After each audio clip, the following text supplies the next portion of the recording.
Emma and Ben had always been the kind of couple that found joy in the little things: weekend flea markets, yard sales, and browsing online for vintage items. Their newly purchased home was their latest project, a fixer-upper they were determined to transform into a cosy, eclectic space. Every room had to be perfect, filled with personal touches that reflected their shared passion for old-world charm. The one thing Emma had been dreaming of was a grand antique mirror to hang in their living room, something that could be a centerpiece. She spent hours searching online, scrolling through countless listings. Then, late one night, she found it. "Ben, look," she said excitedly, turning her laptop screen toward him. The mirror was exactly what she had envisioned: ornate, gold-rimmed, with delicate carvings and a kind of age-worn beauty that made it feel like it had a history. Ben, lounging on the couch beside her, glanced up from his book. "That looks expensive," he said, his tone cautious. "Not at all," Emma exclaimed. "It's only $50 and it's just a little drive out of town. Look, the seller says they're moving and need to get rid of it quickly." Ben raised an eyebrow. "That's pretty cheap for something that looks this nice." "Are you sure it's legit?"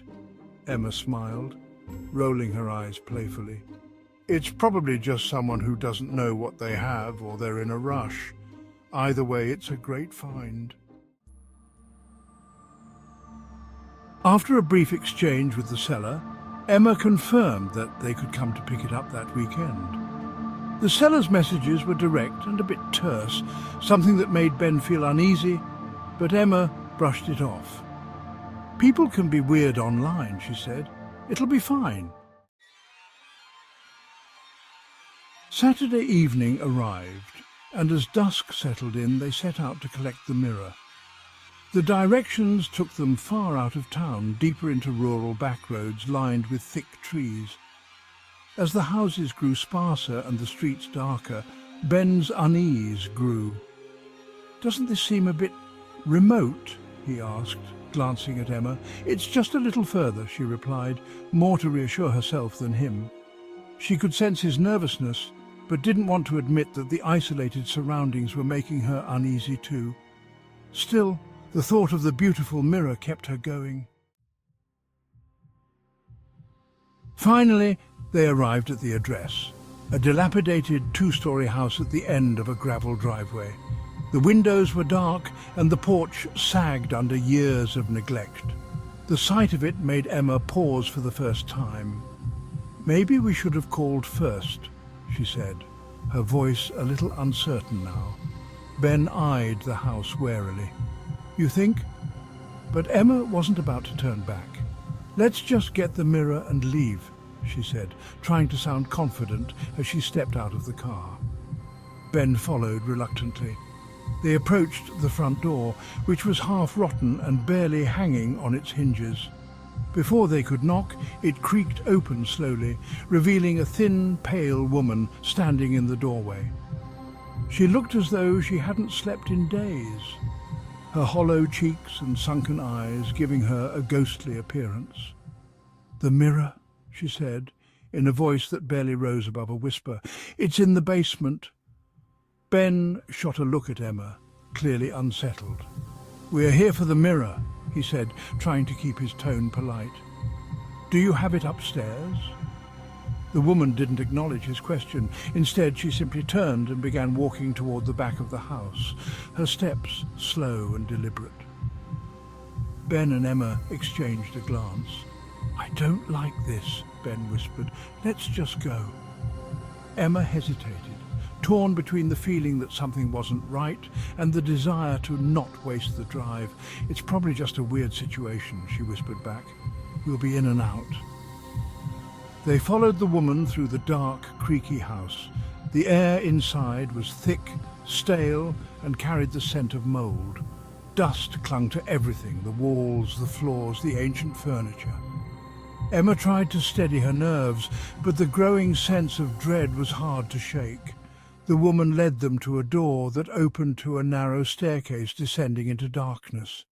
Without a word, she motioned for them to follow. "I'm not going down there," Ben said, his voice low but firm. Emma hesitated at the top of the stairs, peering into the blackness below.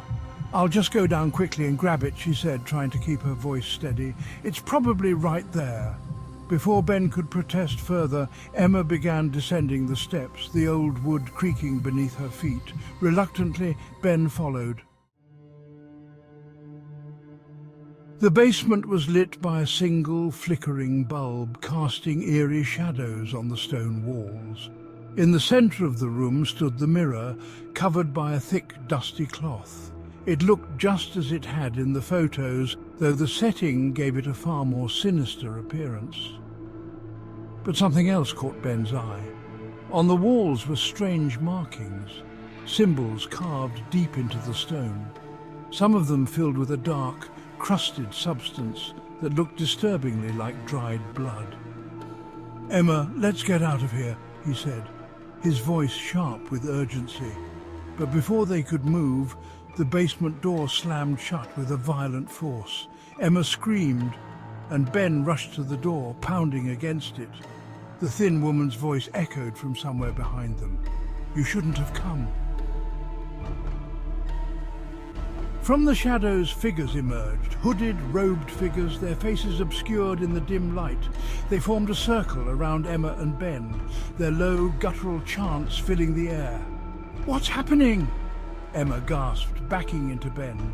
The robed figures didn't respond, their chanting growing louder and more frenzied. Suddenly they seized Ben. He struggled, but there were too many of them. They threw him onto the cold stone floor, pinning him down with inhuman strength. Emma screamed, trying to fight them off, but one of the figures grabbed her by the arm, dragging her toward the center of the room. "Emma!" Ben shouted, his voice filled with desperation. The robed figures chanted in unison as they began their grim work. A blade, ancient and jagged, was raised high and then brought down upon Ben with horrifying precision. His screams filled the air, echoing through the basement as blood pooled around his body, forming a ritualistic pattern on the stone floor. Emma was paralyzed with terror. She was shoved into a tattered white dress that the woman had brought forward, an old faded gown that clung to her body like a shroud. She tried to run, but the robed figures forced her to stay, dressing her like some grotesque bride. The chanting reached a fever pitch. The stone wall at the far end of the basement began to tremble. The markings on the walls glowed a deep, malevolent red, and the air grew thick with a suffocating presence. The walls split open, revealing a dark, gaping doorway, a portal to something ancient, something terrible. From within the darkness, something stirred. A low, rumbling growl emanated from the void, and the smell of rot filled the air. Emma trembled, tears streaming down her face as a massive, hulking creature emerged. Its eyes glowed with a sickly light, its twisted form grotesque and unnatural, its breath heavy with decay. The woman approached Emma, her hollow eyes filled with a terrifying reverence. "He has waited so long for his bride." Emma's mind was screaming for escape, but there was no way out. The creature's clawed hand reached for her, brushing the fabric of the dress, claiming her as its own. The last thing Emma saw before everything went black was Ben's lifeless body, his blood soaking into the floor as the creature pulled her into the darkness. The house would remain quiet once again, waiting for the next unsuspecting souls to answer its call. The white dress would be waiting for the next bride.